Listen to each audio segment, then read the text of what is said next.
Chapter 17. The Dorm. We walk back up the hill from the grove, where Corporal Dart's France Victory Medal is now keeping company with Possum's hidden treasures. I am feeling a little better. Better than at any time since Pop told me he was leaving me here. True, my arm is aching like it got kicked by a mule, but I'm not going to be isolated here at this Indian school, marooned on a desert island like Robinson Crusoe. Or maybe sort of like Robinson Crusoe, with my new friend Possum as my man Friday. Then again, this is far from a deserted desert island. How many boys did Pop and me see marching on that field? 400 or more. And there were just as many girls in the stands. Counting teachers and all, there's more than 1,000. 1,000! I've never before been around so many people. Every day I am going to be surrounded by folks I don't know. And now that knot's back in my stomach. We've reached the back of Building 4. I start to walk around toward the big front steps. Possum stops me. Good time to show you this, no one else being around. He jerks his chin toward a huge vine growing up the side of the building, pretty much covering the whole back. It's been growing there for years. Some of its branches are as big around as tree limbs. It's fastened itself firm, tendrils digging in like fingers into the stone and wood. It's like a part of the building itself, reaching all the way up to just short of the roof. Virginia Creeper, Possum says. Our private stairway. Nice, isn't it? He grasps a thick branch of the vine and starts to climb. I'm expected to follow, which I do. We scale that vine until we reach a window it encircles. Old, dried scars on the vine show where it's been cut back to keep from covering the opening. Possum's already opened the window and slid inside. I peer in to see what I am about to enter. It's a long, low-ceilinged space with cots off to either side. The narrow aisle between them leads to a door at the far end of the room. 30 narrow cots are crammed in there, 15 to each side. All but one of them is made up, sheets and blankets tucked so tight a dropped penny would bounce. Each bed has a small metal trunk at its foot. But that's not all I'm seeing. I've been here before in my vision as Pop told the story about Charlie Cornsilk. A chill runs down my back as I stare into this all-too-familiar room. Possum's already sitting on one of the cots, 2 beds down from the window. Come on in, he says, waving at me. Welcome to our home sweet home. He looks down the aisle. One there in the middle, he says, indicating the one unmade cot. That'll be yours. I slide over the sill. The room's cramped. Small for the number of people sleeping here every night. Last time I saw it, though, in that vision or daydream, there were even more cots. Middle of the room, Possum grins. That's where the new boys get to sleep.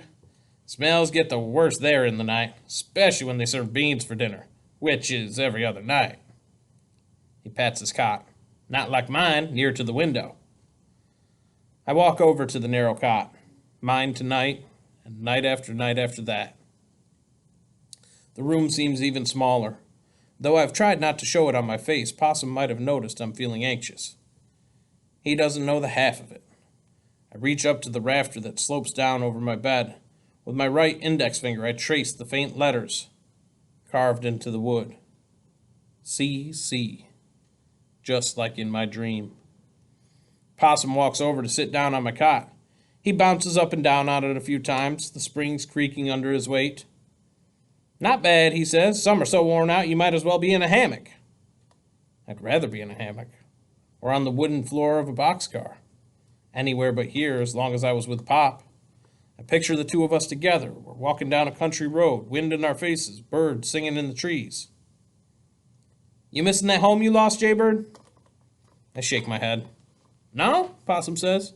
He looks a little confused at my answer. Surely he expected I was feeling homesick. He's been so kind so far that he deserves a better answer. I'm missing the road. The road? Possum says. He looks really confused now. A few words aren't going to do it this time. I take a breath while he waits. Knights of the road, I say. That's what Pop and me were. A light seems to come on in Possum's eyes. Hobos, he says. You guys were hobos? I nod. How long? 1 year, I say. Holy jeezum, Possum says. Jumping freight trains? I nod again. Sleeping out under the stars? Another nod. Oh man, I bet you got some stories. We do, I say. Tell me some? But not now. He stands up, looks over at the window. They may run our lives in the day here, but not after dark. I'm not sure what he means by that. I don't have time to ask. I've just noticed, as he has, the sounds of feet coming up the stairs outside the door. I think of bolting for the window, climbing down the vine, and running. Possum grabs my arm. Hold on, he says. No heading for the hills. They'd just catch you and drag you back. In here. The door is opened by the person who just spoke. Superintendent Morrell. My father's right behind him. My father looks straight at me, taking in my shorn dome. A sad look comes over his face, but he doesn't say anything. The superintendent, though, is anything but silent. Excellent, he says. You already appear much more civilized, young man. A lad of this century, and not the benighted long-haired past. Next we shall rid you of those rags, get you into proper clothes. His gaze turns to Possum. Showing our new recruit his quarters. Yes, sir, Possum replies, straightening up to attention. Excellent indeed. He turns to Pop. As you can see, with the addition of our new house since you are here, we no longer crowd so many into each room. Further, each cadet, he taps one of the metal footlockers with his toe, has a place for his personal items. Morrell looks down his long nose at me. I assume you are impressed with our facilities, especially the addition of the washrooms down the hall. No longer must our lads traipse outdoors and use the outhouse as they did during your father's tenure with us. Morrell doesn't notice Possum squeezing his nose and looking up at the ceiling at the mention of those indoor toilets. Pop does, though.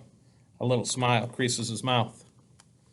Now then, the superintendent says, gesturing broadly, back downstairs. Your father needs to take his leave since he has, I believe, a ticket for this afternoon's train. One of our agricultural science teachers is driving into town and can drop him at the depot.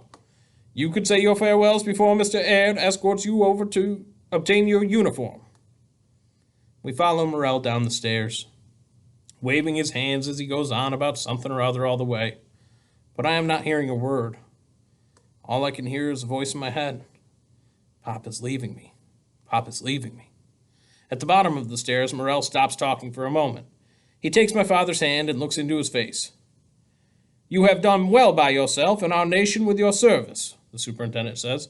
Leaving your lad in our care is a wise decision. We shall make a gentleman farmer out of him, a credit to his race. Pop nods and lets out a breath. I just hope, my father says, my boy'll do well. Indeed, indeed, Morrell says, smiling benevolently. Adieu, then. He strides away, leaving us standing there. Possum walks over to the study to study the bark of one of the smaller trees 50 feet away. I'm alone with Pop. For the first time in my life, I feel awkward around my father. I do not know what to say or do. The two of us stand side by side, looking out over the broad lawn that stretches out in front of the big, imposing buildings of the school.